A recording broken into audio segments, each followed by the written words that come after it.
asalaamaaleykum waa Sénégal man la Ado comme d'habitude maa ñëwaat ci seen plateau Yakan tey nag Yakan dafa am fu ñu dem tey dañoo dugg ba Tivaouane Peulh cité enseignant fas yéene ñëw waxtaan ak suñu invité bii nii di Mouhamed El Bachir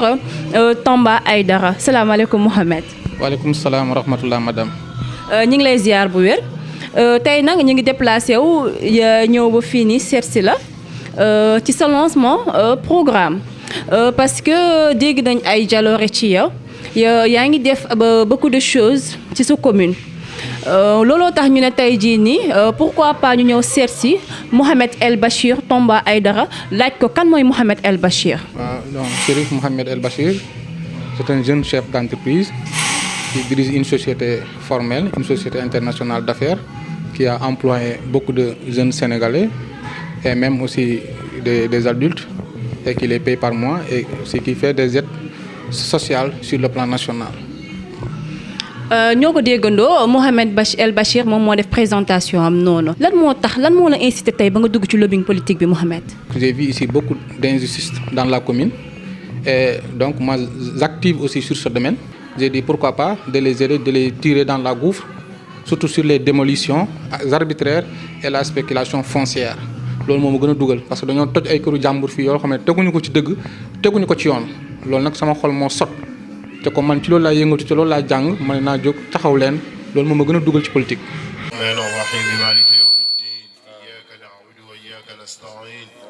اهدنا الصراط المستقيم صراط الذين أنعمت عليهم غير المغضوب عليهم ولا الضالين. li ma jox pour ma mën a def introduction bi bon dama koy wax ci wolof même si sama wolof bi xaw na takk tuuti soose alors dama bëggoon nuyu ku nekk jigéen góor mag xale. maa ngi nuyu ñëpp ku nekk sa tur ak sa sant di jiital ci nuyoo bi suñu imam Seck nga xam ne borom xam-xam la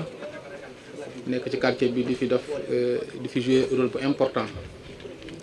di nuyu aussi suñu délégué de quartier Madiodio Fall di nuyu aussi délégué de quartier Diémé. maa ngi nuyu aussi mouvement yi fi ñëw ay jigéen ñi ak góor ñi di nuyu aussi waa Daaru Salaam Safko ñu ngi fi maa ngi leen di nuyu di leen gërëm di leen sant seen ñëw bi bég naa ci trop waaw maa ngi nuyu aussi jigéen ñi jógee Sokabek ñu ngi fi maa ngi leen di gërëm ci seen teewaay bi ndax da ngeen bàyyi seen yitte ñëw wuyu si yàlla na leen yàlla fay seen taxawaay bi donc maa ngi nuyu ñëpp comme temps bi daf ñu xaw a kii damay tënk rek ci li nga xamante ne moom la ñu bind fii fas ko yéene bu ñu yàlla jàppale ba ñu dem ci commune bi ni ñu yoree commune bi parce que jamono ji léegi dañoo nekk ci nouvelle génération ku bëgg a nekk président wala nga bëgg a nekk maire wala nga bëgg a nekk leneen da ngaa war a bind ne bu ëllëgee nii laa bëgg a yoree réew mi wala nii laa bëgg a yoree commune bi mais waroo toog rek damaa bëgg a nekk président wala damaa bëgg a nekk lii rek ñu jël réew mi jox la ko da nga war a bind. donc ci tënk rek. bind nañ ci politique socio-économique lu tax ñu bind ko pour bu ñu yàlla jàppale ba ñu dem ci mairie bi foofu li ma fay wax mooy ñun politique bu ñuy def du politique kaay jàppale ma falu dem nekk maire ñun politique bu ñuy def mooy kaay ñu àndandoo demandoo ci mairie bi ñu liggéey ñun politique boobu la ñuy def dañoo bëgg ay jigéen ak ay jigéen ñu nekk ay conseillers nekk foofu ay góor ñoo xam dañuy nekk ay conseil nekk foofu muy Daaru Salaam Safko Sokabek cité enseignant ñàgg ba bënnoo ba ñëpp dañoo bëgg fu nekk ñu am ay représentants au niveau de la mairie pour que ñu mun a kaasal seen quartier xeexal ko loolu lañ bëgg mais bëgguñu ñëw jàppale benn waay mu defar listam jël ñu ko neex dem nekk maire lu ko neex mu ko fay def te di jël ay décisions yoo xam ne yéen ëllëg doo leen ko xam doo leen ko mën a combattre ñun politique boobu lañ bëgg mu denc commune bi ku nekk na war nga mën a nekk conseiller ku nekk war nga mën a nekk conseiller Imam Seck mii war na mën a nekk conseiller Madiodio Fall mii délégué de quartier war na mën a nekk conseiller Khady Konté mii nekk yore fi ay tour war na mën a nekk jigéen ñii nekk jóge Daaru Salaam war ngeen mën a nekk ay conseillers donc ñun politique boobu lañu gëm waaw donc politique boobu lañ gëm mooy nañu àndandoo demandoo liggéeyandoo yëkkatendoo dóorandoo waaw looloo tax sax ñu bind ci politique socio-économique ne war nañu defaraat ay tabax ay marché yu bees parce que fii gis ngeen amuñu ay marché déjà ñun suñu cité bi amuñu marché Socabeg mu ngi nii amul marché yaakaar naa aussi Darou Salaam amul marché donc marché yi dañ ci manqué waaw donc dañoo bëgg ñu tabax ay marché yi ñu bëgg ñu tabax nag waxuñu marché yoo xam ne daanaka tubaab yi moom lañ doon tabax avant indépendance dañoo bëgg ay marché yoo xam ne digne de son nom ay marché yoo xam ne de nouvelle génération lay doon marché yooyu lañ bëgg. donc yooyu dafa bokk si loo xam ne bëgg nañ bu ëllëgee suñu yàlla mayee damay wax ne suñu yàlla mayee ba ñu dem ci mairie bi ñu fexe loolu ñu am fi un centre de santé digne de son nom.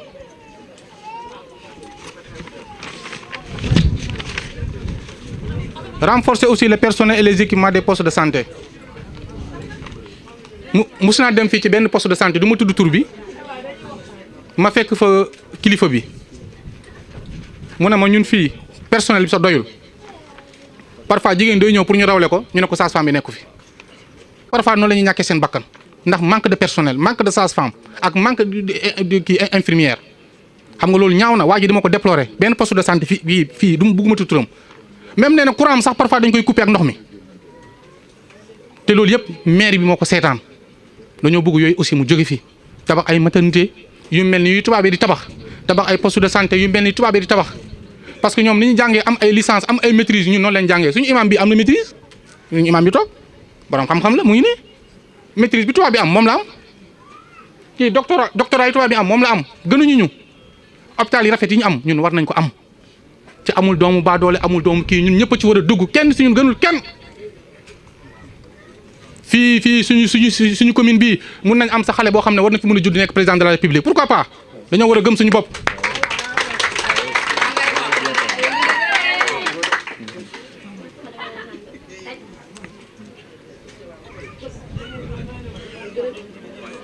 aussi la politique éducative moom it ñu ngi wax ne lutter contre les abris provisoires fii ci boo demee ci CM bi xam nga lycée bi fa la nekk mais am na abri provisoire am na si ñoo xam ne boo demee xool fu ñuy jàngee da nga naan déedéet ci jamono bi ñu nekk ñu fexe aussi tabaxaat ay écoles yu bees ay écoles élémentaires ñun soxla nañ ko fii suñu gox bi ay CM ak un lycée ou bien 2 lycées loolu dafa bokk si suñu feuille de route ñu xool nu ñuy amee benn lycée wala 2 lycées bu ñu defaree projet ba pare ñu dem xool ay bailleurs de fonds ci wàllu Koweït wala ci wàllu Qatar man am naa foofu ay relation ñu dem soumettre leen ko yore fi seen kër ñun dinañ fexe sàmm ko ba kenn du ko jël ba kenn dootul nangu kër jàmbur kenn dootul toroxal kenn fii xeex boobu moom mooy suñu combat moom lañu bëgg commune bi ñu teg ko foofu boo ko defee ku ne gis sa bopp ñun loolu mooy suñu politique loolu lañu bëgg. maa ngi nuyu ñëpp di gërëm ñëpp ñu fi teew donc lii moo nekkoon suñu yéene ñu bëggoon nag ñu ànd si ñun ñëpp demandoo yëkkateendoo liggéeyandoo dóorandoo wasalaamaaleykum wa rahmatullah. kii woote maak moom daanaka suma frère la parce que am na fu ñu jaar maak moom foo xam ne ay frère ñoo fay jaar ma koy ñaanal nag li mu sumb kenn ku fi toog tey na nga def ci sa xol ne daanaka lu ko yàlla nangu la ba pare. alhamdulillahi salaatu wasalaam ala rasulillah bokk yi ak salaamaaleykum wa rahmatullah taala wa barakatuh. Cheikh Sërif maa ngi lay nuyu ci turu askan wi maa ngi lay nuyu ci turu góor ak jigéen mag ak ndaw maa ngi lay nuyu lislaam bi ñu yàlla boole ci sa barku maam maa ngi seedeel askan wi ne commune Tivaouane Peulh Niaga am nañu karkanam yu bees fas yéene tabax commune bi balaa boobu nekk danaa leen présenter sama jigéen ñu baax ñi di ay responsable politique ñoo xam ne jigéen lañ ñoo xam ne tabax nañ kër kàdd nañ néegu ñax dëkkoon nañ seenu borom kër ba yóbbu leen fi réew mi soxla tey réew mi egg foofu muy ñii toog ku ñu wax Gedda Daka mu ngi toog Seynabou Souare daf ma tiital dem ci négocier wane yoon yi ñu ne duñ fi jaar joxal na borom daraja yi mais borom daraja yi koy wax dëgg yàlla am nañ ci luñ jàpp mënatuma jox boromi daraja bind naa lettre démission delloo ko seeni commune sama yoon nekku ci mairie bi topp ma dara commune bi topp ma dara kees gi topp ma dara lekkuma alalu kenn libre naa bu ma ko defoon tey jii du ma taxaw fii wax lool moo xam ne ne tey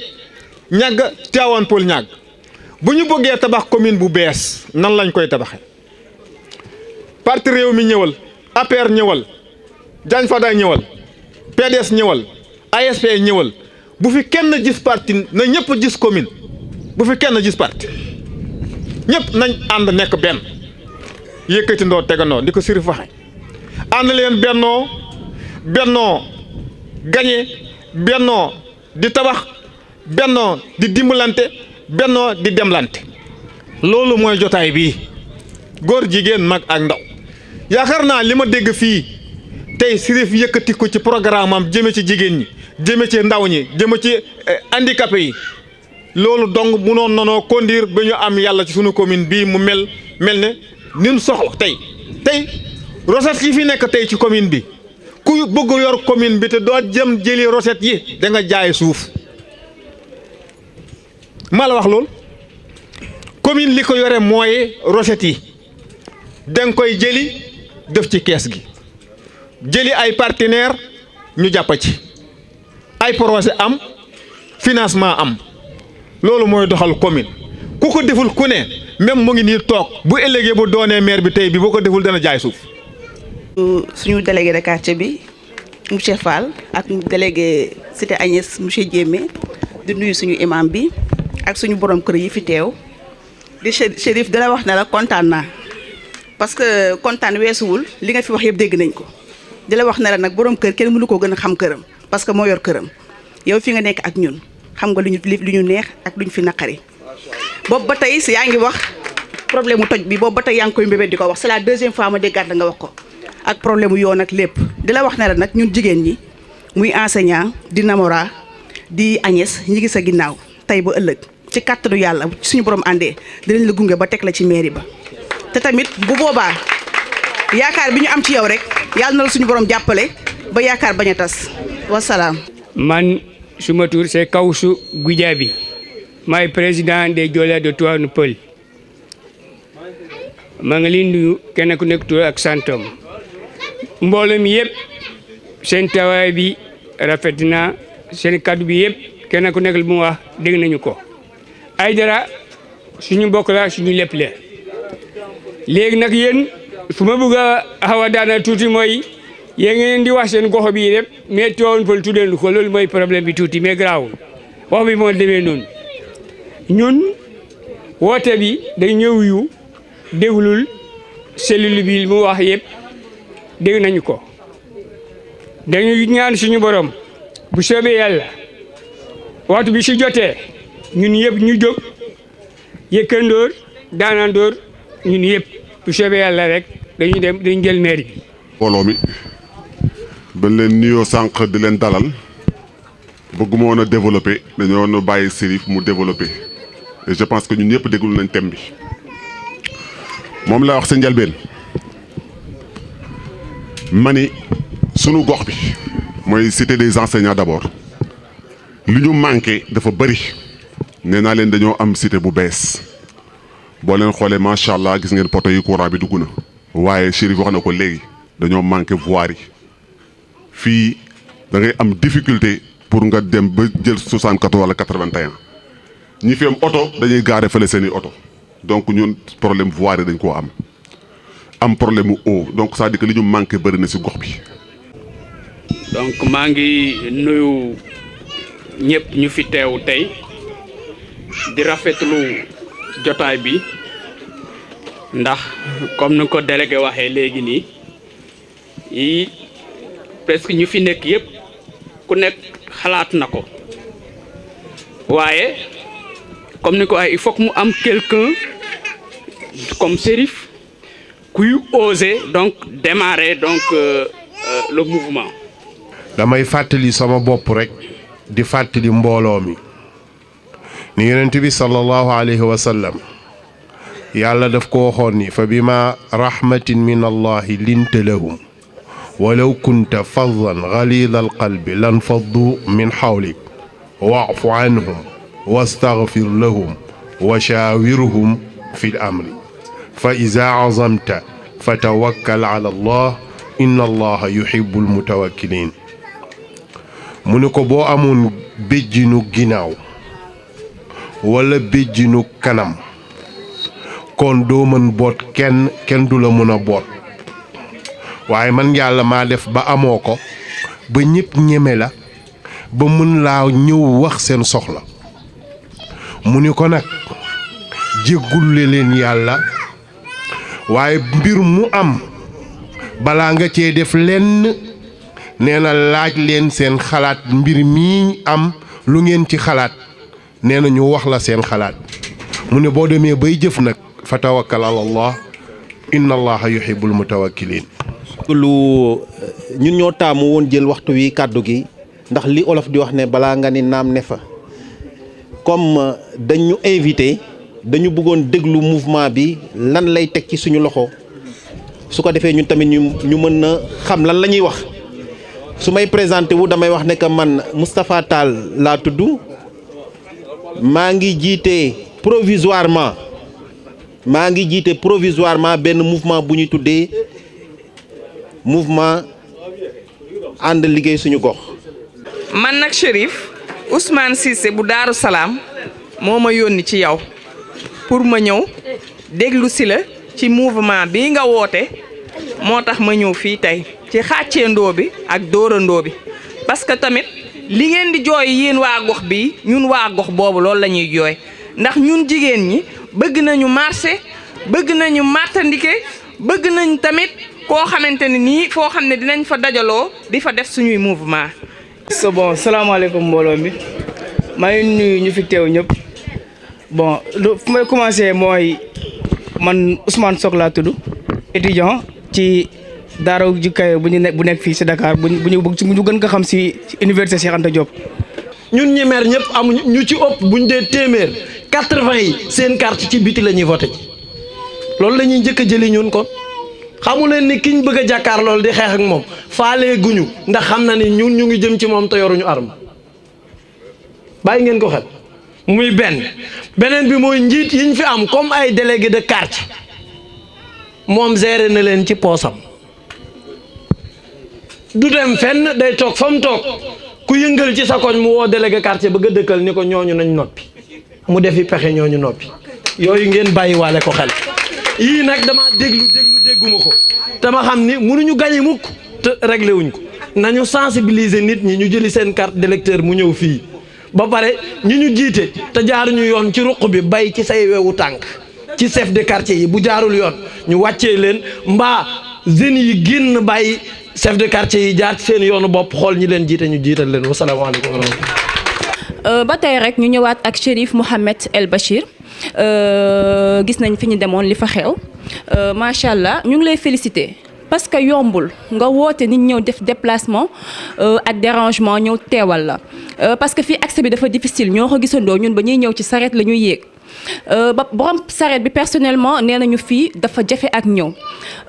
ñaxtu bi ci bëri na fii ku ci nekk femmes yi ñi ngi naan dañuy root ba sonn amuñu électricité et cetera et cetera liñ fi lim tam bëri na lim nañ fi ay problème d'école lim nañ fi ñàkkum ndox beeg courant bi école yi table bon donc Chérif mën nañ ne à partir de là ci léegi ñu dégg ci say propos ak say ñooñ ñi nga àndal d'après notre compréhension gis nañ clairement que ni mairie bi su doon sa sago nga jël ko ci say loxo. waaw maa ngi leen di gërëm yéen presse internet bi yow it vraiment madame sa liggéey rafet na trop li nga fi wax yëpp dëgg la commune bi boo gisee ñun ñu bëgg a dem jël commune bi jox ko place am jox ko gëddam bi nga xamante ne moom la yellool mooy teg ko ci xam-xam teg ko ci xereñ teg ko ci programme loolu moo tax parce que fii nit ñi dañoo sonn trop déjà fii am na ñoo xam ne ñu ngi toj seen kër boobu ba léegi ñu ngi wax dañ leen di delloo mënuñu fexe ba delloo na seen kër te ñooñu ba léegi ay borom njaboot lañ ñoo ngi xëy di toltolaan guddeeg bëccëg ba léegi mënuñu fexe ba delloo leen ku soxla kayitu kër problème am kenn mënul am kayitu kër actuellement ci mairie bi boo déposé pour nga am sa kayitu kër problème la mun nañ enregistrer sa 25 000 francs chaque jour ñu ne la tey suba dañoo gis naa ne mairie bi tànk yu muy doxee tànk yooyu daal ay tànk informel la ni ñu koy waxee ci français c'est informel ñun nag dañoo bëgg a jël mairie bi remettre ko à sa place qu'elle mérite d'une manière professionnelle formelle et technique loolu lañ bëgg. Chérif ñu ngi lay laaj lan ngay tëjee. waaw lu ñuy tëjee mooy commune bi dafa bëri ay manquement trop sax mooy am na ay problème de poste de santé ay problème maternité ay problème marché ak problème aussi ndox mi parce que jigéen ñi ñu ngi root guddeeg bëccëg même ci Tivaouane Peulh village amul ndox Sokabek amul ndox daal fii Tivaouane kii cité enseignant amul ndox cité Agnès amul ndox dafa bëri lu fi manqué dafa bëri fii ba ñàgg ba bënnoo ba li fa manqué dafa bëri ñun nag bu ñu sañoon loolu nga xam ne dafa nekk ay manquement nekk ci gox yooyu te ñooñu nekk ay citoyen commune bi te soxla ko ñu fexe ba loolu ku nekk jot sa àq loolu lañ bëgg kon nag ñu ngi gërëm ñëpp di sant ñëpp di rafetlu mbooloo mi nga xamante ne moo teew comme ni nga wax am na ñoo xam ne bu ñu la wóolul wala dégg xamuñu sa éthique wala sa déontologie du ñu ñëw ndax joxuma kenn xaalis waaw joxuma kenn xaalis nit ñi xëy na dañu am ci man yaakaar am ci man espoir moo tax ñu ñëw maa ngi ñaan yàlla nag espoir boobu ak yaakaar boobu yàlla ba ko yàlla tas ba engagement bi ma jël ak promesse bi ma jël si ñoom yàlla dimbali ma ba ma respecté ko engagement boo xam ne ak promesse boo xam ne su ma ko jëlee du ma ko respecté yàlla bu ma ko wax salaamaaleykum wa rahmatullah. kon ñoo ko gisandoo Chérif ñu ngi lay souhaiter bonne continuation.